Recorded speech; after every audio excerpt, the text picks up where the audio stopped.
Hey guys, in this video, I will show you how to add unsubscribe link in Klaviyo. Alright, so let's begin with the video. To begin, you'll want to log in to your Klaviyo account.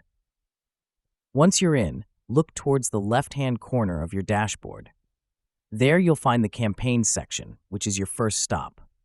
Clicking on this will take you to a page displaying all of your current and past campaigns. Now, identify the specific campaign into which you'd like to incorporate the unsubscribe link. Once you've spotted it, hover over the campaign name and a small menu will appear next to it. Next up, click on the three small dots to the right of your chosen campaign's name.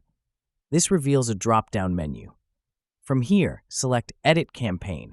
This will grant you access to the campaign editor where the real customization begins. At the top corner of this editor, you'll notice another Edit option. Go ahead and click on it. This allows you to modify the content of your email campaign. Once you're in the editing space, focus on the block section.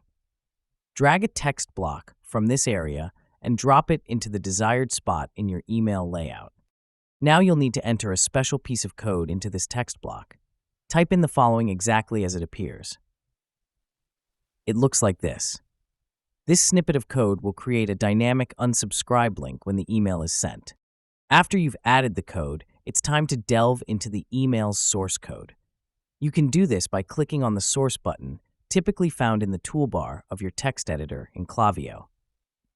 Once everything looks good, simply click on the Apply button and your updates will be saved to the email draft. Finally, before you hit send on your campaign, you should definitely perform a preview and test. In the top navigation of the editor, you'll see the preview and test option. Click on this to see a rendered view of your email. Make sure the unsubscribe link is visible and appears where you want it. And that's it. So that is how you can add unsubscribe link in Klaviyo. So that's all for this video. Thanks.